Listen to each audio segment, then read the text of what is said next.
由商台製作主辦，生力獨家贊助。生力黃子華十下10年棟篤笑，現在開始。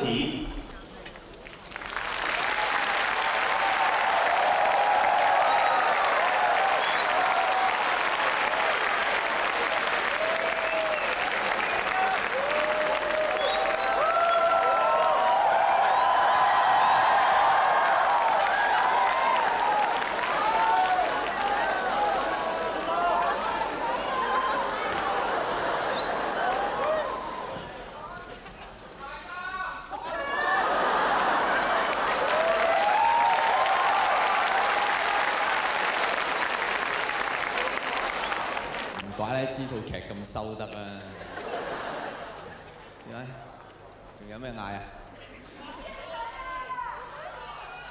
盡力而為啦，呢啲當然係。你個妝好正啊！我化妝好正啊！妝子一流啊！頭髮都執咗好耐。搞翻嚟㗎！啊！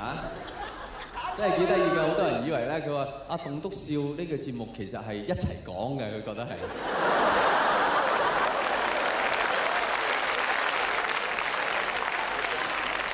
所以我哋中意你又講，我有，我哋講，或者你唔好答我哋自己幾個講。大家搞清楚，主要係我講嘅，人哋俾錢入嚟係聽我講，但係你話我俾錢入嚟係聽我講㗎，你又有你嘅人權嘅，又真係好難得，今日已經係嚟到最後一場啦，各位。11場今年做咗，真係估唔到又做得掂，更加估唔到當日做呢個秋前算帳嘅時候，邊位嚟睇過啊？秋前算帳97，當日做嗰個 show 冇諗住有今日，估唔到又做到今日嚇，好多嘢都估唔到可怕嘅97咁快又過咗2年啦，所謂啊！而司徒華仲未俾人拉，係嘛？我啲解放軍啊入嚟又唔做嘢，唔知做咩？的而且確嗰陣時，只不過係2年啫，大家記唔記得？2年前我哋仲係充滿幻想嘅，嗰陣時我仲成日幻想，只要一過咗97，啲差佬就會去拉阿司徒華啦。而司徒華咧就會面對啲警察咧，都覺得有些少手足無措，啲警察竟然會同佢講話：華叔，你有權保持緘默。你講嘅嘢會作為呈堂嘅證供，終於佢鎮定落嚟，佢就會提醒啲警察，唔係緘默，係緘默。落到樓下好多記者扯住佢啊，華叔講句嘢，華叔講句嘢，華叔就好松容慷慨就義咁除咗眼鏡。我自橫刀向天笑，去留肝膽兩昆崙。全場靜晒，啲警察都唔夠膽出聲。過咗好耐先至有個記者夠膽撲出嚟，阿華叔你可唔可以講過第二句啊？呢啲深嘢咧，淨係明報先登得㗎咋。即係咩嘢叫做去留肝膽養麒麟啊？即係咪應該登喺寵物版啊？嗰陣時好多幻想，我哋又幻想，咁啊當然。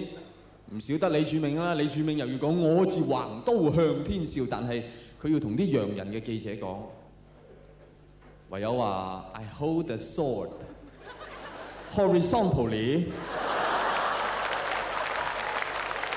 橫刀係咪咁譯啊？或者 I hold the sword perpendicular to the ground， Love to the sky。好多幻想，各位嗰陣時嚇，真係嗰陣時大家真係好怕97，我哋怕到點咧？我哋搞咗個好大規模嘅嘢，我哋起咗個玫瑰園一個新機場出嚟。唔係，我哋起個新機場係因為我哋需要個新機場啊嘛。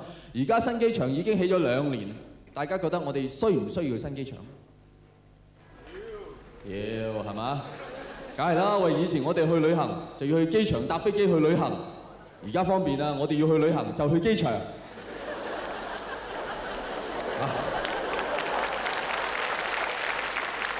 媽媽咁耐仲未到嘅，但我哋唔驚，因為我哋有機鐵係嘛？機鐵好過地鐵好多係咪？成日都好鬆動嘅。24小時都非繁忙時間，唔知佢哋點辦得到？以前各位，我係唔相信呢個世界係有真正嘅隱形戰機嘅，直到我知道機場有啲跑道係未用，起條跑道咁貴唔用，隱形戰機，你哋睇唔到㗎啦。點解我哋要起個新機場？大家有冇見過啲婚姻瀕臨破裂嘅夫婦啊？啊，老婆咁搞落去唔係辦法㗎噃，遲早散㗎噃。咁啦，面對現實啦，生個仔啊，好唔好？係咪？喂，我同我老婆仲點會有嘢啫？你盲㗎？我老婆咁大個肚，老婆我實愛你啦，你咁大個肚係嘛？你都愛我㗎，你咁大個肚係嘛？而家呢一鋪一定美滿㗎，我老婆咁大個肚。同樣，我哋香港一定好㗎，我哋咁大個機場，我哋生機場，唔使驚，唔驚就唔使生機場啦，生個溜冰場就得啦。97之前，你去外國，每個鬼佬都同你講 What do you think about 97？ 係咪？佢知你死老母啦，佢就問下話伯母點啊咁樣喎。What do you think about 97？ 而家97之後，你去外國。啲鬼佬點同你講 ？After 97， 97之後 ，anything wrong？ Sam 啊，咁上下啦，係嘛 ？Sam ，Are you sure？ Nothing wrong？ Sam 啊，然後啲鬼佬就會覺得 shit。啲鬼佬只係想八下咋，各位，即係八得唔得滿足啊，就已經咁失望。喂，你諗下，何況我哋香港人為咗97驚咗幾耐？驚咗咁多年，原來白驚啊！而家，即係你好似睇套鬼片咧，睇到收尾盒冇鬼㗎。啊？唔係啩？喂，你就冇鬼啫噃，我做足反應喎，我又喊又嘔又嗌又唔敢入廁所。咁而家真係真係我自己變態啊！嗰陣時我仲想好似啲人寫啲經歷過文化大革命啊，咪寫啲傷痕文學，我又為香港寫本傷痕文學。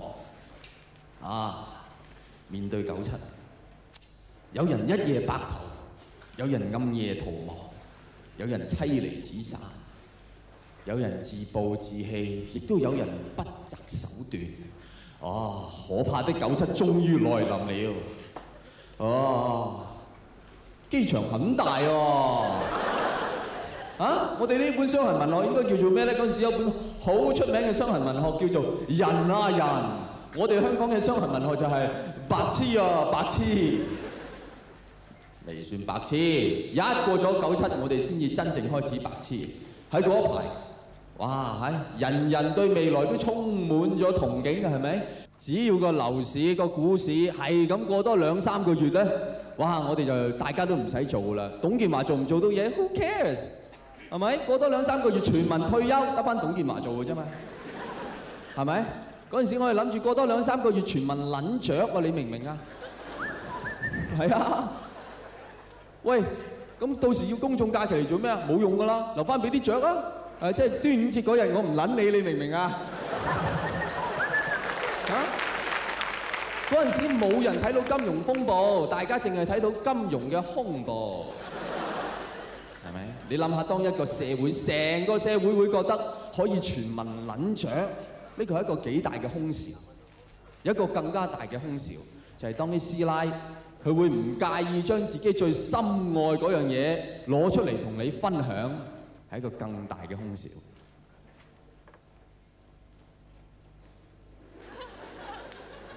啊！你坐第一行仲打招呼添，係。我講到邊度啊？係講到師奶嗰度啊，係。師奶真係喎，你平啲師奶，你問佢喂，你條魚咁生猛喺邊度買㗎？我老公釣嘅。佢唔講俾你聽㗎喎，但係有一日佢哋會子華，你睇我隻嘢，你睇我隻，唔係睇我隻 call 機，你睇下我隻股票又升咗2毫啦，你都入啲啊，有錢大家揾。係咪成個大佬咁？有錢大家揾，當師奶變成大佬，空笑。有冇人睇到？有好多人睇到，好多白領睇到，佢哋點啊？拍埋啲師奶度一齊炒股票，係咯，阿四嬸咁樣跌2毫子，你又賣我驚你追唔翻喎。哎呀 ，Tommy 升2毫，你又話放啊？你唔敢贏啊？你分唔出邊個係白領，邊個係師奶？佢共同發明咗世界上最強嘅炒股票方程式：升唔放，跌唔放，幾時放？唔跌，空笑。跟住呢個空笑臨到你個人身上啊，各位，你中咗世界上最厲害嘅降頭，number 降。咩叫 number 降？就係有一日有個人俾個 number 你，你對呢個 number 除咗知道佢係一個 number 之外，你一無所知。但係你成副身家掉咗落去，笑得好大聲嗰啲咧，中咗 number 降。降頭今日都未走，個過程好奇妙㗎。喂，阿子華，俾隻堅料你，731呢個 number 未聽過喎，梗係啦，內幕嘢嚟嘅。我上面有人，邊度上面啊？中南海，我識得中國第16把手，邊個啊？朱宇。咁我瞓身啦，放心啦，有咩打嚟麥當勞揾我，我而家返夜班。但係 number 降最厲害都唔係呢點喎 ，number 降最厲害嘅係你識嗰啲 number 你唔會買嘅喎。阿子華俾隻堅料你，005啊，005咪即係匯豐。我又俾隻堅料你啊，阿媽係女人，山係石頭，海係水。OK， 真係俾隻堅料你，731。唔識嘅噃，幫我入2球，2球即係幾多？各位，2球係幾多唔緊要，最緊要係邊個打莊，唔係你點知人哋幾時震倉？震都唔驚㗎，震咪沖淡佢咯。而家咩 PE 啫？過咗50天不回歸線未？嗱，一個人唔係鬼上身，好難講到咁多自己都唔明白嘅嘢㗎。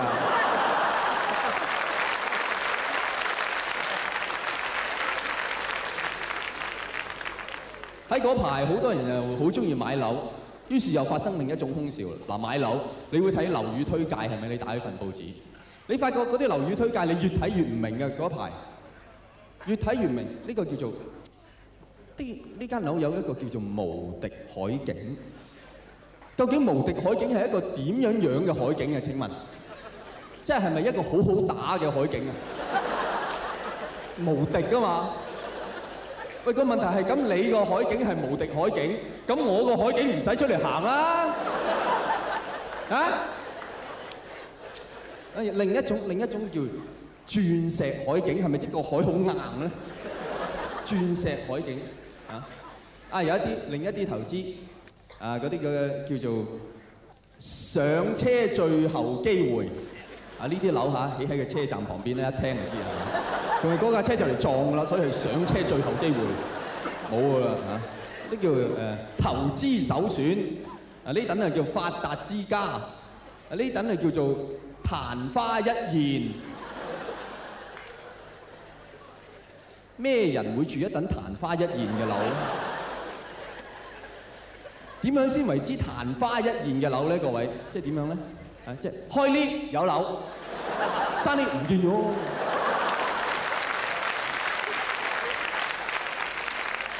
但係我最中意嘅係呢個樓宇介紹，我一定見票即收。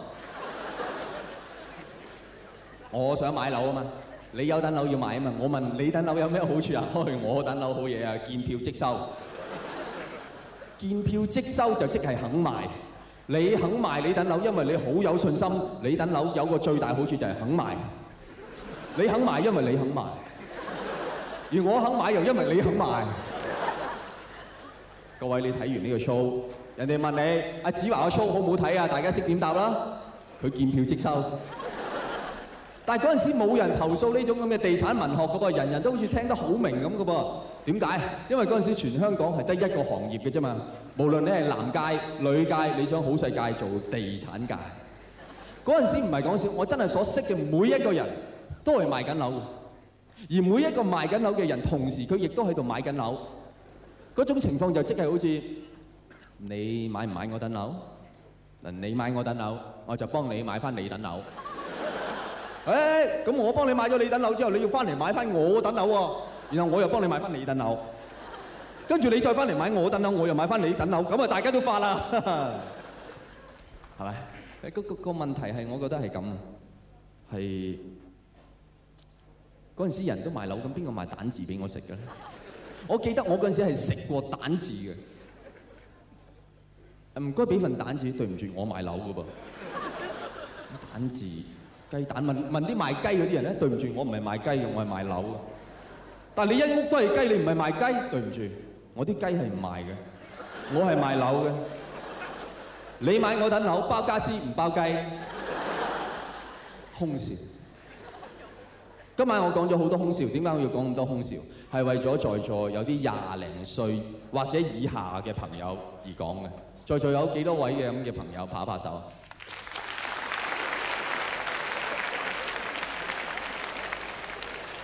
你都20零歲，你唔係好明白數字㗎嚇？我20度問啫嘛，我20度接近40歲嗰頭，20度問咁嚇。唔係㗎，嘅20零歲嘅朋友，呢啲空笑係為你而講嘅，因為有一日你哋都會買股票 ，OK？你而家當然話我唔會，我冇咁蠢。係，我細個都話我大個咗唔會同女仔玩㗎。人人都經歷呢個階段，咁大個咪俾女仔玩咯。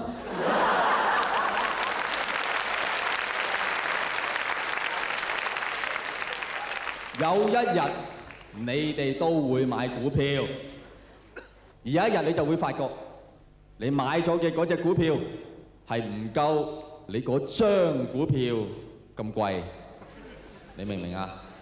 你唔係好明啊，因為你買股票覺得自己買到好閃啊！你嗰隻股票貴過你隻股票，你隻股票又平過你隻股票，點解咁閃啊？因為四大皆空，4隻最大嘅基金都沽空。啊，色即是空，空即是色，色同唔色都沽空。而喺嗰陣時，你就會發覺，你唔使出街，你都可以叫做貧僧。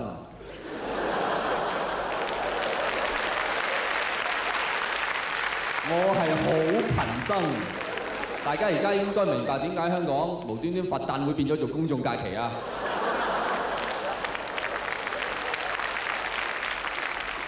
因為喺香港地貧僧多過佛教徒啊，家陣唔家產嘅。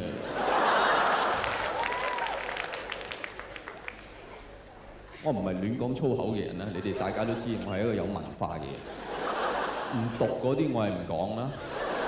我不嬲都以為冚家產係一句好毒嘅粗口，一嘢都殺晒啦，無論你家族幾大係嘛？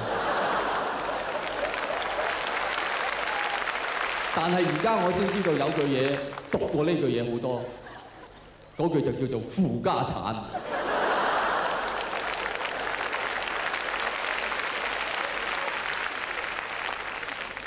在座20零歲嘅朋友或以下，記住呢句嘢。得閒同你師長講，你父母講，你嘅朋友講多啲。阿負家產睇唔睇戲啊？開飯啊，負家產！提醒你自己，世界上有一種狀態叫做負家產，一種好抽象嘅痛苦狀態，即係如果你仲夠錢供嗰棟樓嘅説話，呢種痛苦咧，仲會維持喺一種好抽象嘅狀態。但係當你一唔夠錢，你要賣棟樓，你就會發覺。你首先要變賣晒你所有家產，先至可以填到條數賣到棟樓。但係你棟樓咪你所有嘅家產咯，咁你咪即係要賣咗棟樓先可以賣棟樓。咁我就係賣唔到棟樓啊嘛，我點賣棟樓啊？冇錯，你就係賣唔到棟樓㗎啦。所謂負家產嘅意思就係你要背負住呢棟冚家產，供佢一世。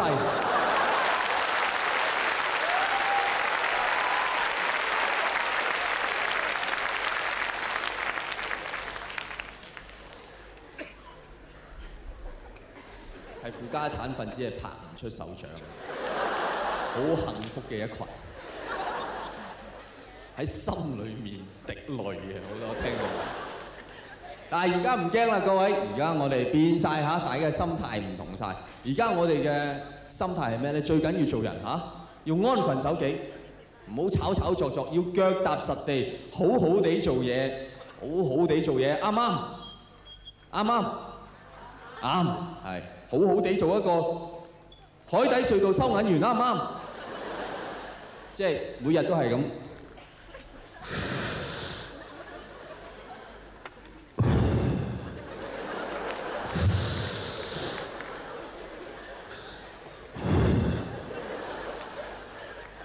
點解要咁揞住個鼻啊？揞住個口啊，各位！煙塵多啊嘛，係咪？除咗呢樣咧，唔想俾你聽到啊！我就嚟癲㗎啦，我就嚟癲㗎啦！放我出去！放我出去！啲電台咧成日喺度報導嘅，今日嘅空氣指數係非常差嘅，請大家盡量留喺室內。我成日覺得呢句嘢係講嚟刺激呢班友嘅。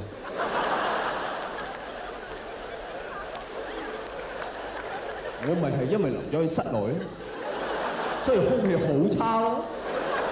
所以呢班友就調翻轉頭，好唔中意電台㗎。所以你每次揸車經過海底隧道，有冇試過？啊，你聽緊你最中意嘅流行曲電台播緊係嘛？關老三啊呢類咧，啊你好中意。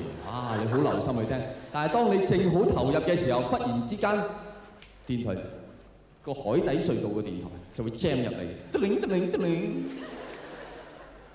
海底隧道交通報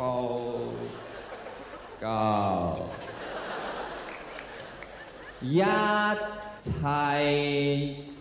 暢順。你一切暢順講俾我聽做乜鬼嘢咧？即係咪驚我 feel 唔到啊？咦係喎，冇塞車喎，提醒我啊，我 feel 唔到啊！即係佢當揸車啲人係盲啊，睇唔到嘢啊！哦，暢順啊！但係大家又諗下，呢啲已經係啲隧道收銀員最大嘅抗議，係咪？有邊位曾經受過佢哋好不禮貌嘅對待？有邊位會揸車埋到嚟？喂，你有冇搞錯啊？呢度西隧嚟嘅，30蚊嘅，你部咁嘅車行東隧咧，走啊！有冇？冇。我有一次仲揸車經過，啱啱嚟到 counter 想俾錢望一望，咦？嗰個收銀員嗰個女仔化咗妝喎。你化俾邊個睇啊？你間嘢裏面冇人㗎咯喎，係嘛？我啱喺度諗緊嘅時候，佢就同我講：阿生啊，你扣翻好安全帶啊！哇，咁熟嘅呢句嘢，佢又化咗妝，又叫我扣安全帶，咩人會咁樣做咧？空姐啊！佢喺個毒氣室度做嘢都當足自己空姐咁啊！呢種服務態度去邊度揾啊？各位，以後你過海底隧道見到呢個化咗妝嘅小姐，俾翻一個空姐應有嘅尊重俾佢。小姐，俾杯橙汁飲下得唔得啊？好好地做嘢真係點啊！好好地做個咖啡佬、咖啡妹啊！即係大家知道我唔係講緊賣咖啡嗰啲人，即係我講緊嗰啲着咖啡色衫咧，成日扮晒紀律部隊咁嘅，又唔係警察嚟嘅，行街咧唔敢望人嘅，淨係望個地下同個咪標嘅啫，真係。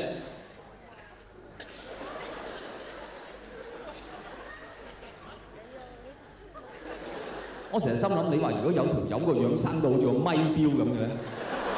啊！攞佢命啊！你走嚟撲佢！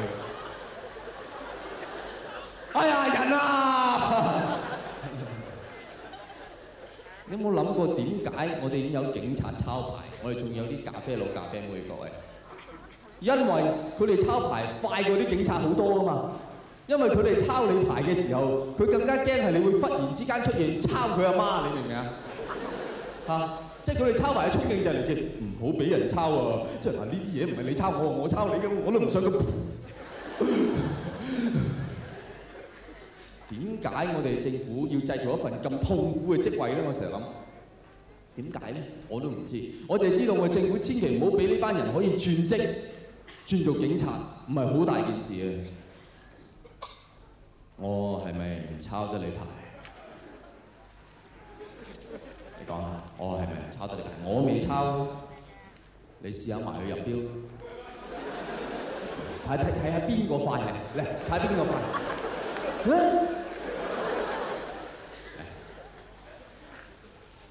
各位，呢啲唔係叫咖啡佬、咖啡妹，呢班人係叫做交通督導員。以後你哋見到佢哋，俾翻一個差人應有嘅尊重俾佢哋。阿 Sir， 俾次機會俾你自己啊！好好地做嘢，點咧？好好地做個人壽保險從業員好唔好咧？大家有冇睇過嗰套叫做《午夜兇鈴》啊？嗰套恐怖片，好多人冇睇過啦。嗰套恐怖片咧係講一個電話，好恐怖啊！啷啷，你一接你就死㗎。點解？因為人壽保險從業員打俾你。啷啷，喂。阿黃生啊，你死啦！但係你又唔知你幾時死，你唔死都會大病一場。你哋轉頭望下，係份 proposal 嚟㗎。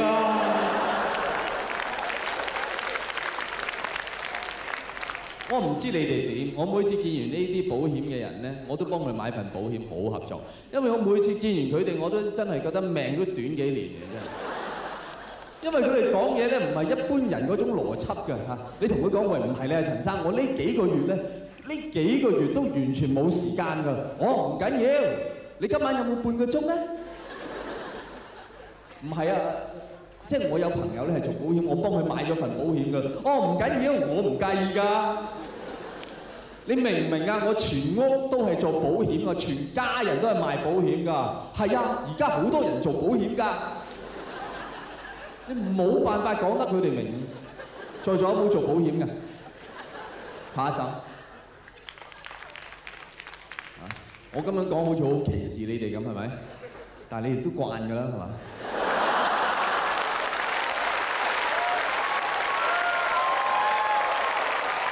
唔係你知嘅，自己啱啱拍手要話鼓起幾大勇氣嘅，真係，係嘛？你 call 人你都唔夠膽，唔該 call 姨媽伯啦，劉姓黃，做人壽保險嗰個姓黃嘅，你唔會噶嘛，係嘛？你只係會call 姨媽伯啦，我冇姓㗎，總之你追 call 啦。而我哋開始點樣覆你嘅 call？話佢聽我冇覆過 call。甚至有人話，如果唔係因為避咗你啲人壽保險嘅人咧，我哋根本係唔需要來電顯示呢個服務。唔需要發明呢一個咁嘅發明，真係一個備受歧視嘅崇高嘅職業，係咪？因為我真係覺得賣保險唔係簡單嘅，各位。賣保險係賣緊一份保障，但係呢個保障唔係普通嘅保障喎，係一個對人生無常嘅保障。即係我要賣得成呢份保險，我首先要你接受到人生係無常，你唔知道下一秒鐘會發生乜嘢事。基本上賣保險嘅人所講嘅同釋迦牟尼係一模一樣，大師嚟㗎，佢哋係個分別係你信佛就隨緣落座，佢哋就要交年費咁解嘅啫嘛。下一次你面對呢啲保險從業員，俾翻個大師應有嘅尊重俾佢哋，大師，我哋有緣無份咧。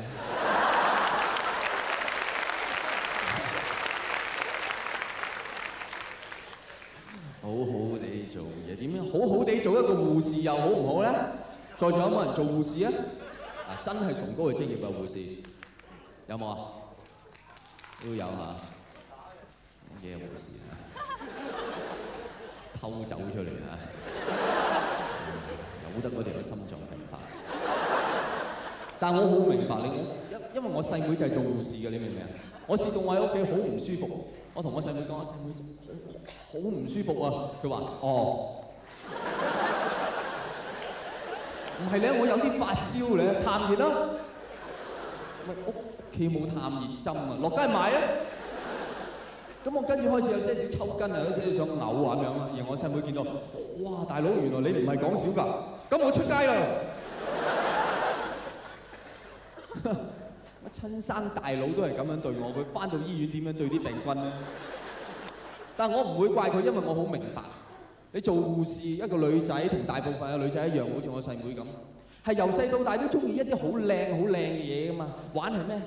玩 Baby 熊、Hello Kitty、Little Twin Star 係咪？要睇啲靚靚嘅日本雜誌 JJ、Vivi、Can-Can、Mama 係咪？然後你一做嘢，你翻到去醫院就一日到黑俾人呼喝。但其實嗰啲人唔係呼喝緊你，嗰啲人係喺度呻吟緊啫嘛。病咗啲人係咪咁呻吟？喺公立醫院啲人係咪咁啊？你睇戲就係，你真係去見下係咁樣。哎呀！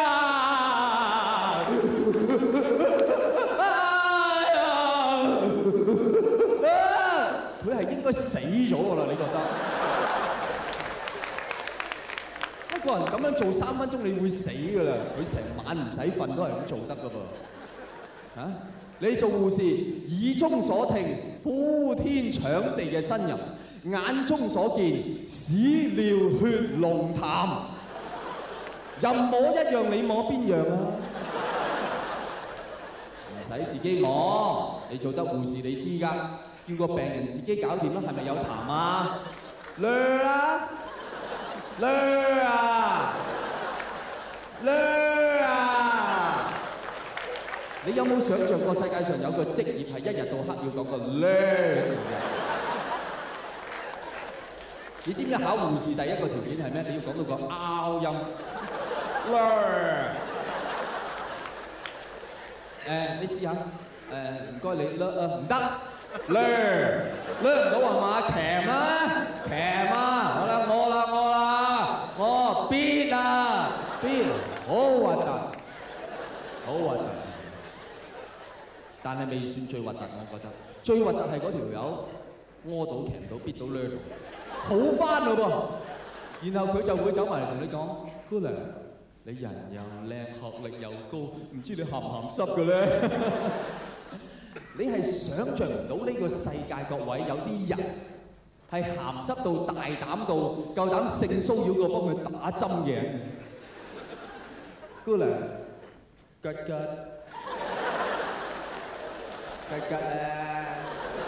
吉唔到。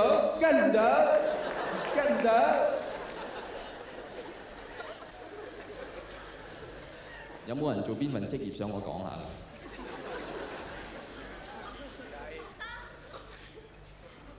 學生而家你當係職業嚟㗎啦，學生你都夠膽講出嚟，咁啊係啊，阿媽俾人工我㗎嘛，係嘛？我諗住做死一世㗎啦呢份工，阿媽你唔夠運啊！呢位小姐出嚟做嘢未啊？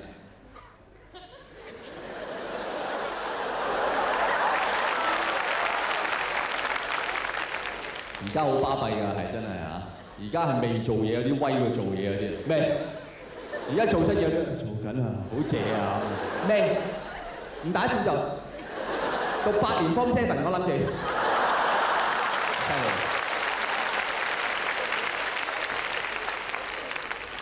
你哋都係未做嘢嘅，睇個樣。呢位先生做聖行啊？你唔好話我聽，你未做嘢喎。你周圍都係女人，你靠女人養啊嗰啲咁嘅。你有咁嘅潛質，係做聖行啊？失業㗎。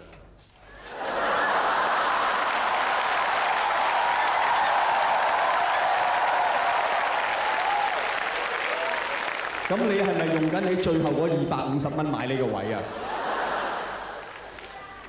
唔係啊，我攤翻嚟嘅啫。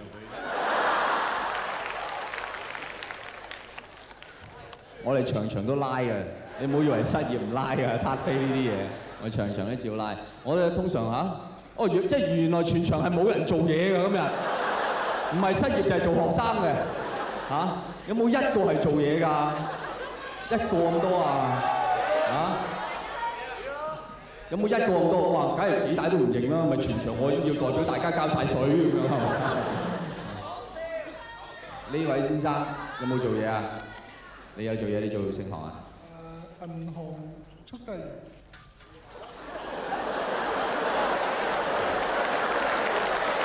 銀行速遞員，即係好，你能夠好快將匯豐送去渣打。係咪咁啊？然後渣打你想去邊？你想去恒生係嘛？得，聽朝到，係咪咁？銀行速遞員嗱，呢個好工作啊！即係咪成日我哋睇廣告咧，又浸到咧架車都滿埋水啊啲啊？點解你哋咁痛苦嘅？我成日唔明速遞員係咪要咁樣嘅咧？仲好多女仔叫佢嗱，聽朝好快啲嚟啦嘛！銀行速遞員好嘅工作，好嘅工作，靠自己嚇，真係完全亦都冇我頭先講啲護士啊咩啲問題。不過我覺得唯一一個問題可能就係做死一世。唔係你願唔願意做死一世咧？如果真係要做嘢做死一世，梗係唔願意啊！咁啊點啊作奸犯科啦唯有啊嘛！唔做死一世，你諗住點啊？勤力啲咯，搏升。升咗都要做㗎，即係你以為係咯？升咗嗰條友就升咗啦，喺屋企翻工啦。升咗都要做咧，我唔怪你，係㗎，你知唔知啊？我發覺我今年叫第10年嘅棟篤笑，即係我做多咗10年人，我就的而且確體驗到，我所接觸嘅大部分人都唔諗得到自己係將會做死一世嘅喎，大家都係好多幻想啊咁樣喎，總之唔知做到邊年一升就唔使做㗎啦，或者唔知發生啲咩事啊，即係咁樣樣，但係大家有冇諗過？其實我哋大部分人都要做死一世嘅真係，但係咁都唔止啊！而係當你願意做死一世嘅時候咧，你老闆就會同你講炒你魷魚。我見好多個係咁啦，佢啱啱預備好係我願意做死一世炒你魷魚。即係呢個世界係乜嘢工都有，除咗一份包唔炒嘅工係冇嘅，係咪？我諗咗好耐，我終於俾我諗到一份係唔怕俾人炒嘅工嗱，值錢你呢份工。係話俾你哋聽嗱，失業呢位朋友 ，OK， 聽日即刻去見呢份工，做保險，但係唔係賣普通保險，係賣失業保險嗱，唔好賣俾人喎，你賣翻俾自己嗱，你每次一賣俾自己，你係咪有用啊？你有用，咪又幫自己買咯，又有用咯喎，又幫自己買，買下買到啲傭都冇埋啦，咁你點啊？你賣唔到嘢啊嘛，你失業啦嘛，公司咪要賠償俾你咯，咁又可以買過啦，咁啊成世就係咁樣 ，OK 買俾自己，失業又有得買，真係咁樣明唔明啊？真係我哋大部分人一方面又好怕失業，一方面又怕做死一世，成世就係究竟應該做死一世定係避開炒魷魚咧？好矛盾嘅嚇，但係仲有一條路個位。叫做理想，好似我咁。我10年前，我嘅理想係做一個演員，所以我10年前做咗我第一個棟篤笑。我講多次，我10年前我做咗我第一個棟篤笑。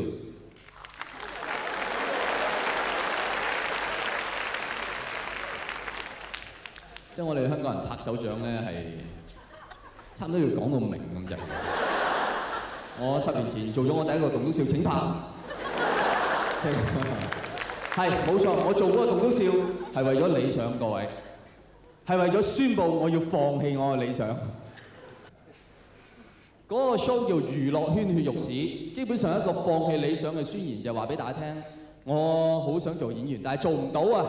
OK， 而家我轉行啦，我唔做啦，我劈炮啊！即係基本上係一個劈炮嘅宣言，同一般人唔同。你哋劈炮揾我上司傾，我劈炮。就去文化中心 book 個場，同幾百個唔識嘅人傾。但係奇妙在有人中意俾錢睇你劈炮㗎嘛。所以下次你想劈炮，不妨亦都去文化中心 book 個場，可能有啲好奇妙嘅嘢會發生。好似我咁嘅，我諗住做完個 show，轉行去見份地產工，啱想出門口，我收到一個電話，好犀利。許冠文打電話俾我。許冠文親自打電話打到嚟我屋企俾我，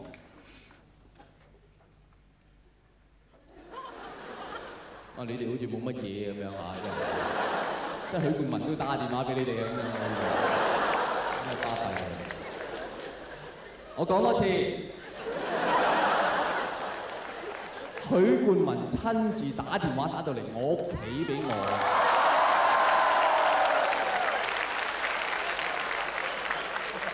使乜講啊？但係你要記住，當時我係一個咩人？當時我係一個好想做演員但係做唔到嘅人。而許冠文打電話就同我傾，佢話：阿子華，我睇過你嘅 show，我好欣賞你，我好想你同我一齊合作寫個劇本。嗱，呢個劇本有兩個主角，一個係我，一個係一個後生仔嘅角色。大家覺得以當時嘅我，會認為呢個後生仔嘅角色最好由邊個嚟做咧？所以當時我好努力去寫呢個劇本嘅，特別係寫到自己嗰部分。我當時認心諗許冠文呢啲嘢，你唔怪得我嘅啫。咁後來大家當然知道個後生仔嘅角色係由黎明嚟去做咗啦。我冇辦法接受到現實嘅當時，我睇住黎明嚟造型試衫，我都係，佢幫我造型試衫啫嘛。咁你做咩啫？你好得閒，我唔得閒，我要企喺度睇住佢幫我造型咯。終於接受現實，原來一個人你要做一個演員，你唔夠人靚仔，你咪用你自己擅長嘅嘢咯。寫劇本就啱㗎啦。以後有人揾我寫劇本，你係咪揾我寫劇本啊？唔知你揾咗演員未咧？你揾咗演員㗎啦，咁呢戲冇得寫㗎喎，啲死戲嚟㗎噃。你未揾演員，未揾晒，咁好大發揮。各位果然係咁，我有機會拍戲，同一個大明星一齊拍雙主角啊，唔係講笑，雙主角。到呢套戲上映，我呢個主角個名冇喺度喎，點解會？原來雙主角嘅意思就係傷害我呢個主角。我入場睇午夜場，不斷聽你側邊人講：哇！呢個茄喱啡邊度嚟㗎？咁鬼多戲嘅，咩茄喱啡可以多戲過個主角嘅咩？咁我坐喺側邊㗎嘛，我會提佢㗎嘛。呢個唔係茄喱啡嚟，呢個演員叫黃子華，好出名㗎喺台灣。行過幾個位，攞個通位啊！佢泰國好掂㗎佢。咁咪越南周潤發咯呢個國際性演員做咗，果然做咗嗰次之後，從此有人揾我拍戲，係啊，我亦都正式踏入我真正嘅演戲生涯，正式成為一個拍鬼片嘅演員。我拍過好多鬼片，俾我對演技有一個好重新嘅睇法，各位。一向以前我以為做笑啊、做喊啊都好難，原來做演技呢樣嘢，做驚係最困難，因為做驚呢樣嘢咧，你係同即係啲豔情片做愛嗰啲人一樣困難。你諗下，除晒衫，對住個鏡頭，好 high 好 free 咁，喂係對住個鏡頭，你以為真係有得俾你攬住個女仔咁樣㗎？係對住個鏡頭，喂，但係咁樣唔緊要。20幾人圍住你喎，點樣 high 點樣 free 啊？你試下你老婆同你講，老公今晚積極啲，我約咗班姊妹嚟睇啊！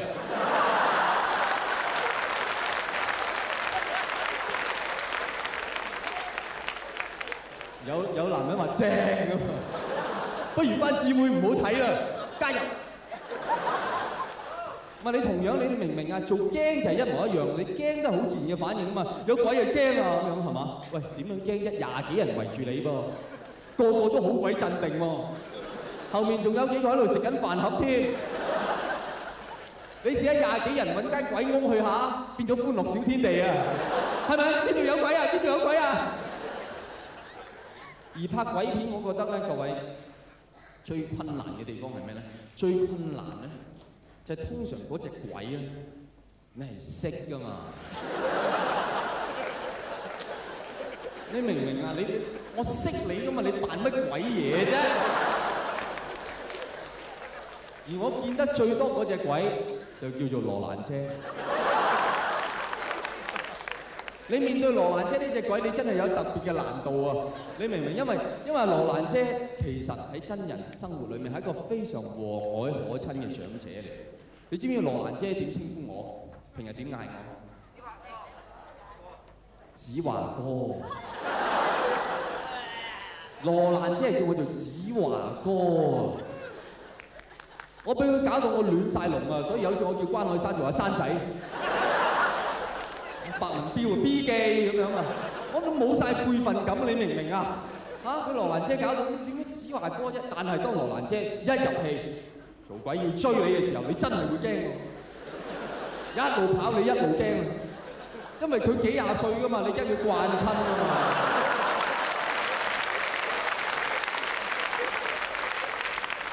咁點解一路跑一路驚？唯有跑慢啲就唔驚。10年前我話羅拔迪尼路係我嘅偶像，我而家話俾大家聽，我喺演戲上已經贏咗佢。羅拔迪尼路一個影帝，但係佢做來做去都係一啲合情合理嘅角色，而我就專係做一啲唔合理嘅角色，而將佢哋合理化。我試過拍一套鬼戲，我扮鬼，我要追殺一個女人，我點追殺咧？我要拿住把吊線，即係有幾塊葉嗰啲咧，掛喺天花板有3塊葉嗰啲，咁樣去追佢。點樣追？係咁樣。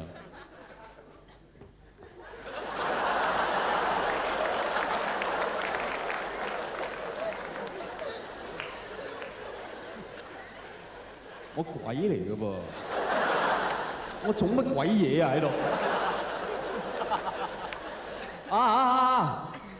驚佢熱啊！你要幾多度啊？因為係覺得自己唔夠快啊，咁咪打橫咗個直升機咯。即係我啲係阿帕奇直升鬼啊！你明唔明啊？我合理化唔到呢個角色，點做乜鬼嘢？終於都俾我諗通咗，一隻鬼要追殺人都有好多方法㗎嘛。而最高嘅嗰種方法就係我唔使追你，你自動瞓低。你試問，如果你俾一隻鬼追下，你回頭望一望佢，你見到佢對住你，你唔笑到瞓低？我呢隻唔係普通鬼，係用搞笑嚟到殺人嘅鬼，棟篤鬼。以前羅拔迪尼路經典嘅場面好巴閉啦。Are you talking to me？ Boom boom。而家黃子華犀利得多啦。Are you running from me？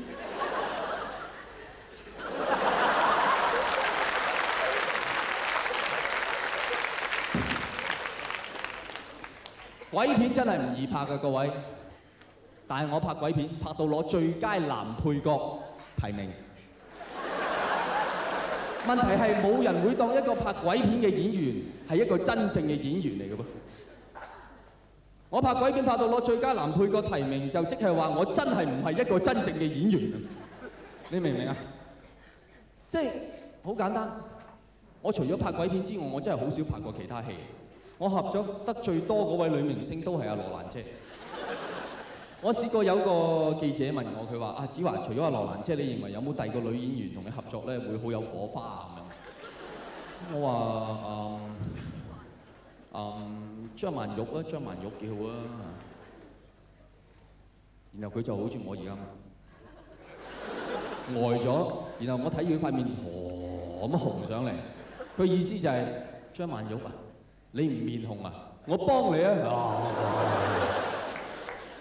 真係，我好少有機會拍其他戲，咁好多理由嘅，啲人講翻嚟，但係都唔好難聽嘅理由，都唔合理嘅。但係唯有一個理由咧，我覺得真係好 hurt 咯，真係聽咗之後，佢話有個導演同我講，佢話：子華，你知唔知我好難揾你拍戲係因為你嘅棟篤笑形象咧太深入，無論你做乜，人哋都諗住棟篤笑嘅，咁好難揾你做咩角色嘅喎。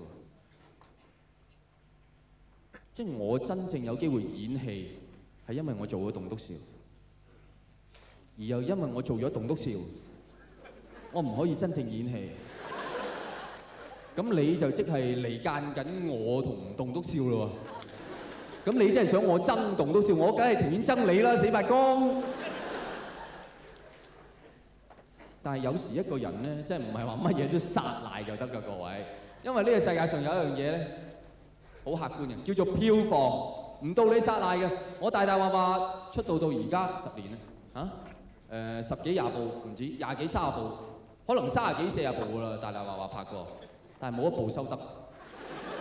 唔係一部唔得，係部部都唔得。即係除咗成龍有份拍嗰部啦，即係但係當然喺成龍嘅角度就係我有份拍啫，你明唔明？即係10年前就話我，唉冇機會啫。而家好啦，有咗10年機會啦，唔好報得。你淨係唔得到點咧？有戲上映啦，你走去同個導演講：啊導演啊，唔係啦，唔好落我個名，唔落會得啲。唔係啦，你直情下一步咧，你直情俾咗片酬俾我就算啦。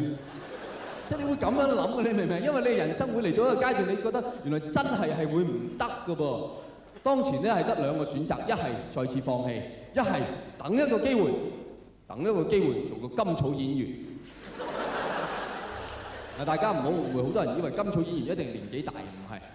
甘草演員嘅定義就係一個唔想或者唔恨做明星嘅演員。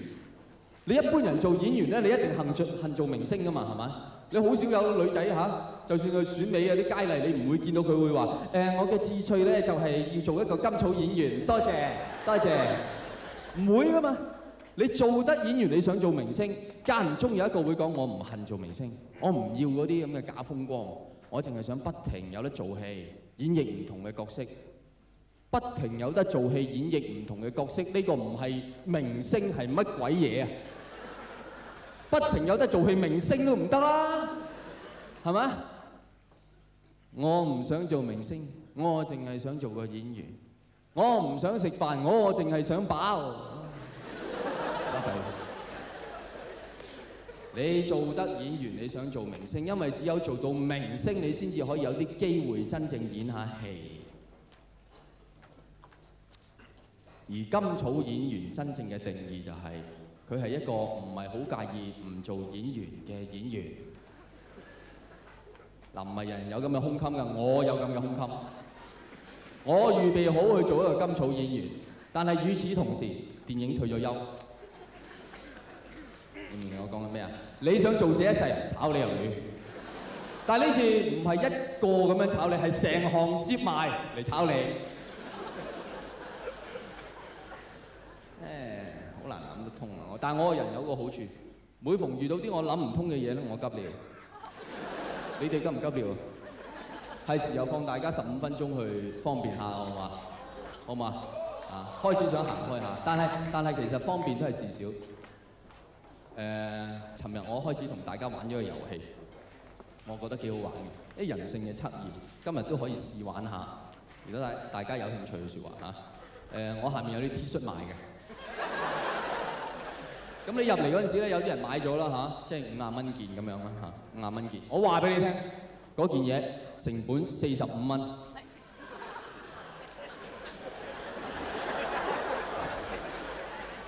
冇呃你㗎，係真嘅。但我知道我已經冇辦法令到人相信我係一個會講真話嘅人。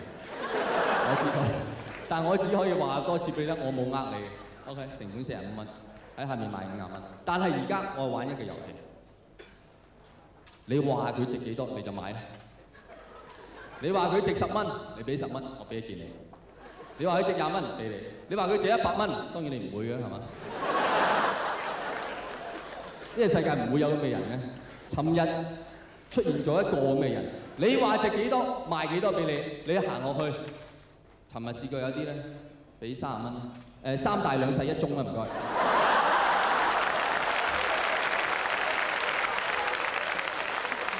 嗱，呢個係一個玩人性嘅好好嘅遊戲嚟㗎。咁但係咧，嗰3大2細1中都唔係最離譜啦。有啲啊擺100蚊咧就狼啲啦，嗰啲嚇就每樣2單唔該。2嘢就賣晒。咁變咗有啲朋友想玩呢個遊戲冇得買。所以今日我哋好玩啲，人人有份可以玩下。一個人買一件，你話幾多錢就係幾多錢。到完場嘅時候，我話翻俾大家聽，我哋人性指數去到邊，好嘛 ？OK， 隨便。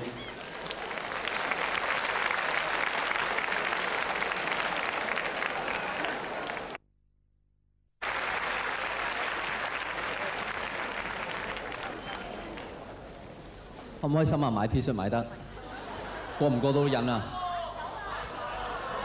買唔到啊？有啲3大2細1中嗰啲人。你做乜嘢？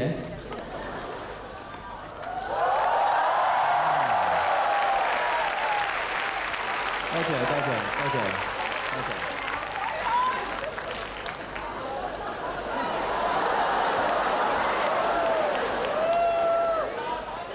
你知唔知呢啲真係有手尾跟啊？呢啲真係。多謝晒。使乜講？對住大家先。買唔到嘅説話唔緊要啦，我哋完咗場再玩下呢個遊戲啊，希望好嘛？即係等你嘅獸性終於發泄到，中腦啊！好好睇㗎，其實我希望我自己可以企喺嗰度賣咁睇下大家啊嘛，幾得意。但係買到嘅都有人開心啊，都好多嘢我控制唔到，我唔能夠令到每一個人都滿足到。咁事實上人係非常之渺小嘅啫，咁所以我覺得大家你買唔到 T 恤，你要檢討下自己。你人有冇一個信仰係好緊要，你明唔明啊？好似我咁樣，我係有信仰嘅，我係信大聖爺嘅。你知邊個大聖爺啊？我覺得係最串嘅神仙。一般人咁樣望嘢，大聖爺係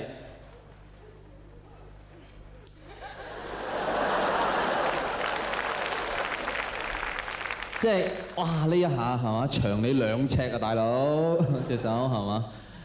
咁但係後來我又唔信得大聖爺啦。雖然係信大聖爺又好好還神又方便買梳蕉就得啦，係嘛？但後來我真係覺得你長期淨係信大聖爺，好似對豬八戒同沙僧唔係好公平咁，你覺唔覺？你有啲人還神唔係淨係還梳蕉啊嘛，你還隻燒豬啊嘛，你俾豬八戒見到幾難受咧？一唔覺意你就係燒咗豬八戒。咁大聖爺應該多謝你定同你搏命咧，係嘛？你燒我屍體嚟還神啊，大佬！而仲有一個問題係有冇人信唐三藏？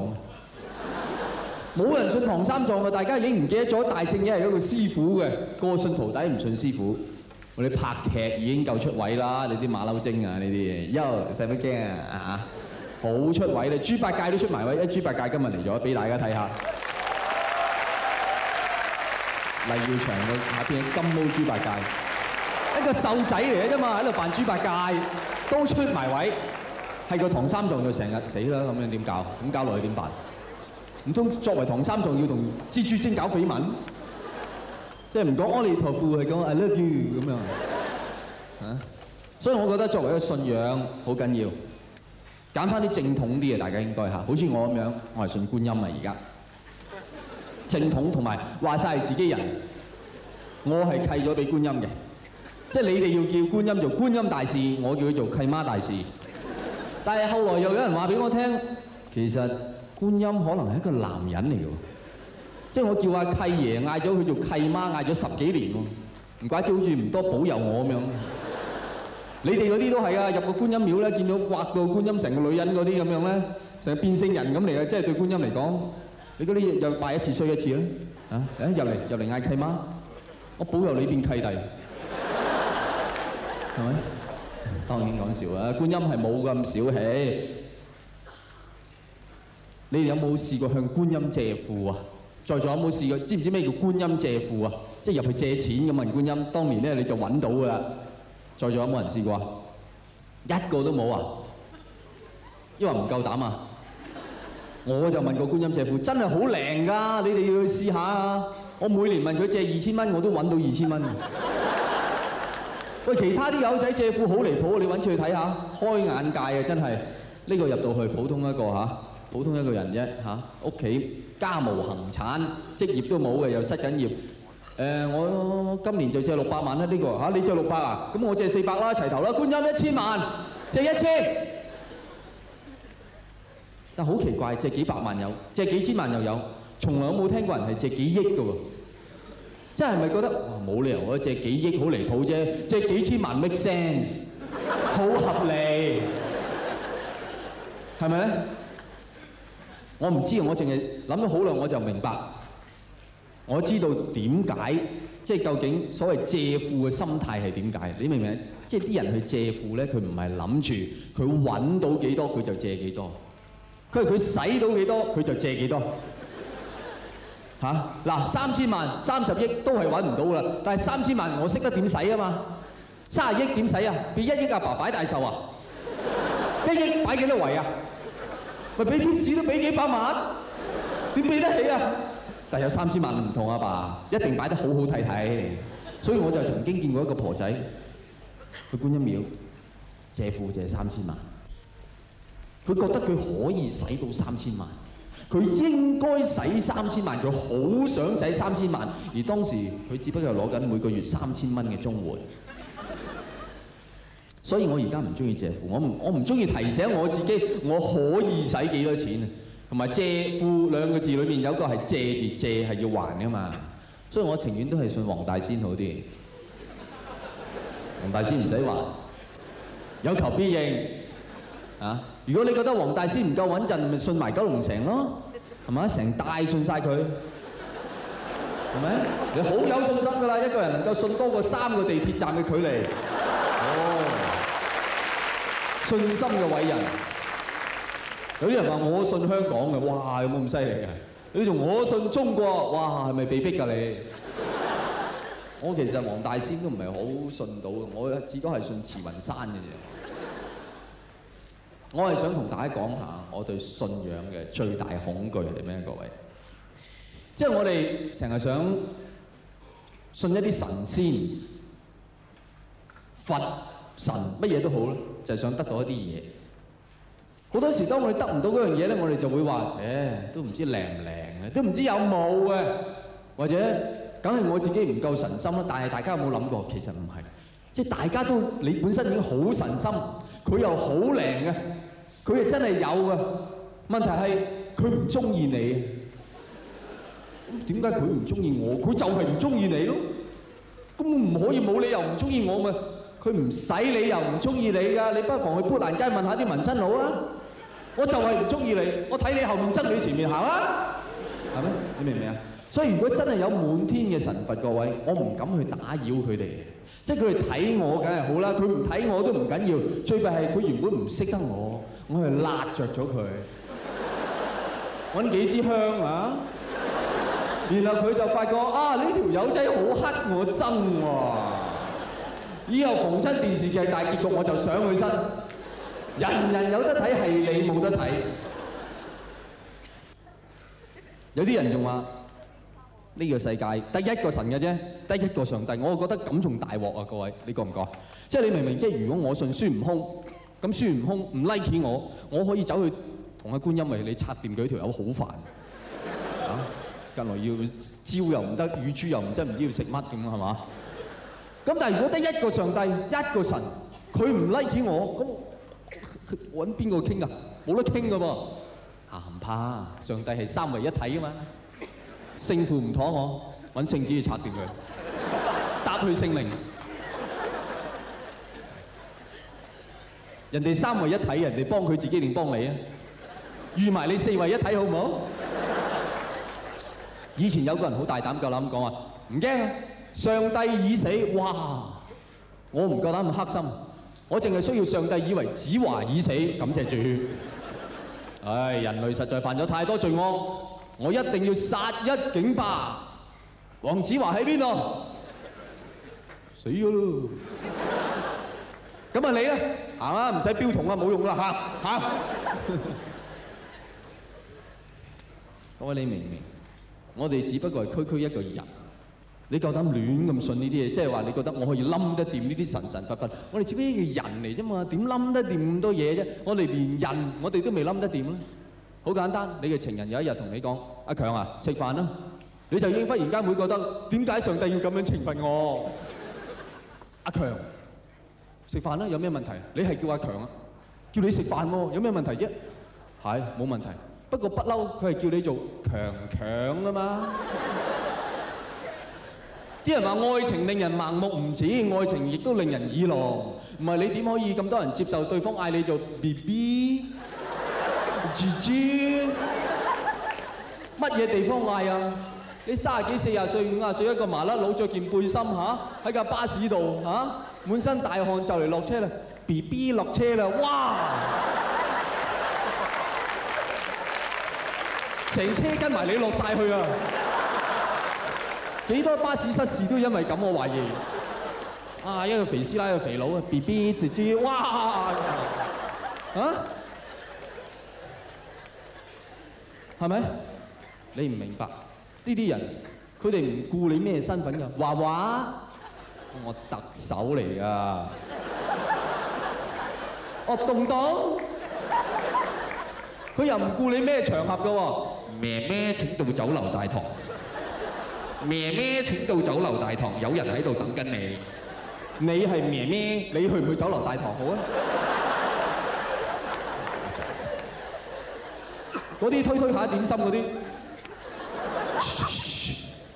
睇下邊個叫咩咩咁沙撲先。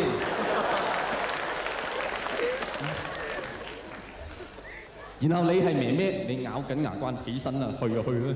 你一起身你就聽到咩咩請到酒樓大堂，姑姑喺度等緊你。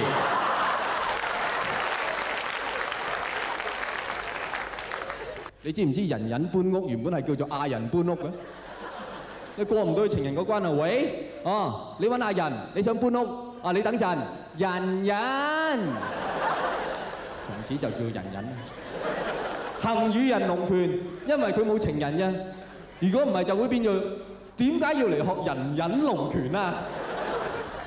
你唔明啲人點解一墮入愛河就會將對方當咗係熊貓？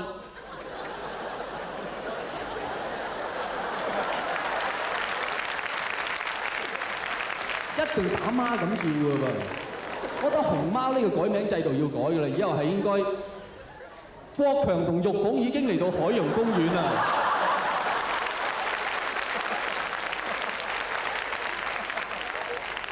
得唔得咧？但係好似唔係好得喎，因為咁你點帶啲細路仔去睇咧？各位小朋友，國強已經爬到玉鳳身上啦。你唔得啊嘛嚇！但係你唔同啲小朋友講咪啊！而家安安搞緊嘉嘉，嘉嘉又搞下安安，喺度搞唔知係咩係嘛？國強搞個玉鳳，我咁唔得喎。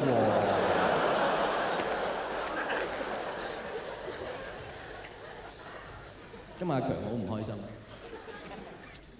一句點解佢唔叫我做強強咧？今日，但係佢更加唔開心啊！我點解因為佢唔嗌我做強強而唔開心咧？我根本最憎人叫我強強啊！成個細路仔殺蟲水咁嘅名，強強殺蟲水，蚊蚊婆婆，吱吱。而佢更加唔開心係，我原本今日我好開心噶嘛，啊！我事業又好，健康又好，家庭又好，好過中國好香港好啦。中國好香港好，我未必好喎。而家我幾好喎？一句阿強食飯啦，乜嘢都唔好。阿強都必須要接受，原來佢真係過唔到鐵達尼極限。有幾多人睇過《鐵達尼號》呢套電影？好浪漫啊！真係。點解鐵達尼號咁浪漫？因為鐵達尼號呢隻大遊輪上面，你喺呢隻大遊輪上面，你係乜嘢都唔使做嘅，除咗談情，淨係談情，唔使揾食。你話幾浪漫？淨係唔使揾食都已經浪漫死啦！迪卡比奧、奇溫斯里，一日喺隻船度唔使揾食，一日到黑淨係等食。所以鐵達尼號原本有另一個戲名就叫做《一段等食的愛情》。我等無牽掛的等，等早餐，等到食晏，到夜晚認真食飯。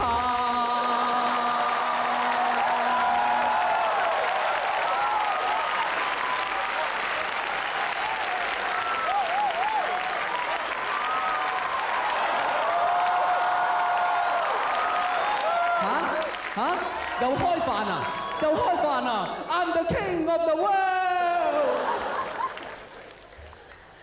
歌嚟幾浪漫啊！真係一聽到呢個浪漫嘢冇辦法嘅，係自然反應嘅。一浪漫 encore， 人類就係咁樣。但係話俾大家聽，呢個浪漫係一個極限，就係叫做鐵達尼極限。男性同女性對愛情最大嘅分別係乜嘢？我話俾大家聽。男人喺愛情裏面最重要嘅要求就係新鮮。嗱，唔係賣緊啤酒廣告嗰個。而女人對愛情最大嘅要求就係保鮮，真係好似啤酒廣告。我解釋清楚啲，男人對愛情就要不停咁樣揾一啲新鮮嘅對象，而女人就要不停咁要求同一個對象保持新鮮。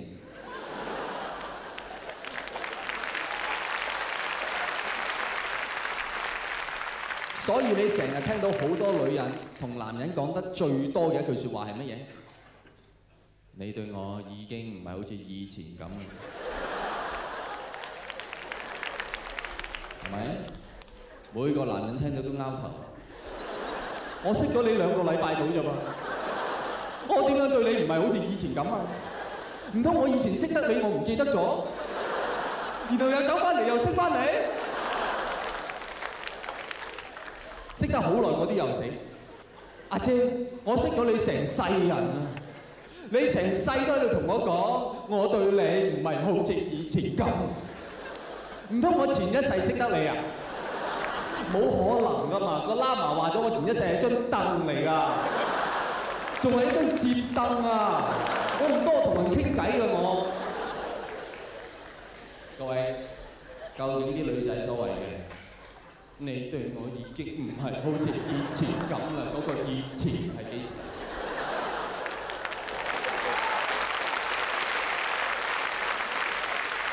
係幾時？嗱，值回票價呢個答案 ，OK？ 就係當你啲男人認為佢哋最新鮮嗰陣時，科學啲講就係頭3日。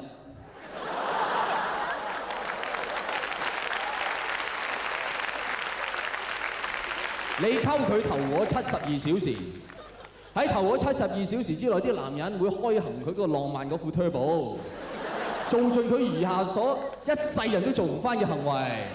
佢可以對住個大海教你吐口水，你又覺得哎呀好浪漫啊，教我吐啊！哎呀唔係嗱，呢篤痰嚟啊，口水係咁乜？嗱呢篤痰，呢篤口水啊，唔係呢篤口水，呢篤痰，哎呀好浪漫啊！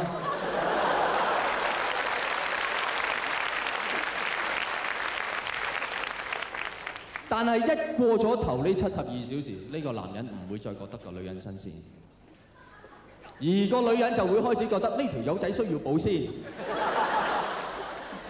而鐵達尼號之所以咁偉大，就係大家都過唔到72小時，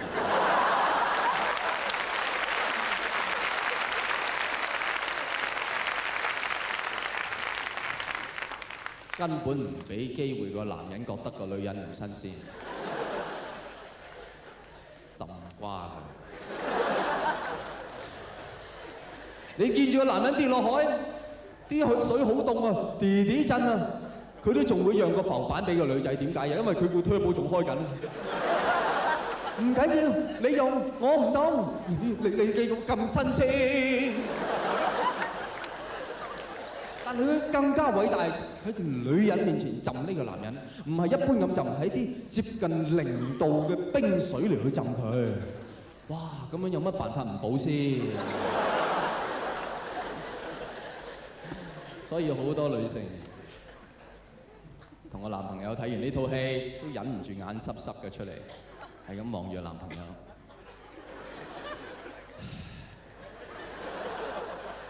因為你死咗幾好咧，真係。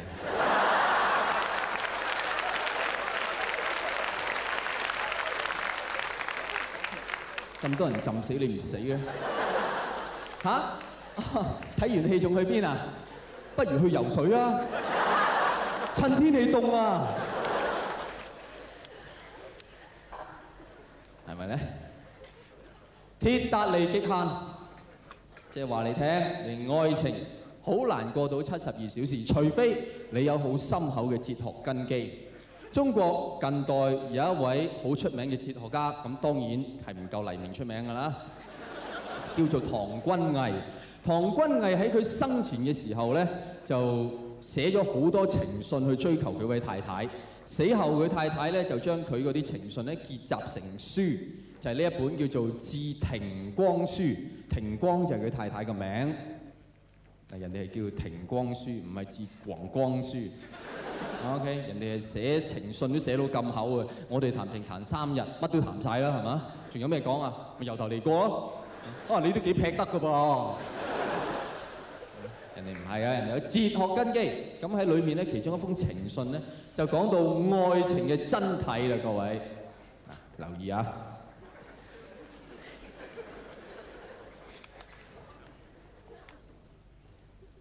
可長可短嘅，你中意長定短啊？仲嗌湖水嗰啲，整45分鐘，你嘆下先。OK， 佢話愛情係咩咧？睇住喎，人生嘅目的在於佢內在嘅精神自我之擴大，實現那宇宙的大精神。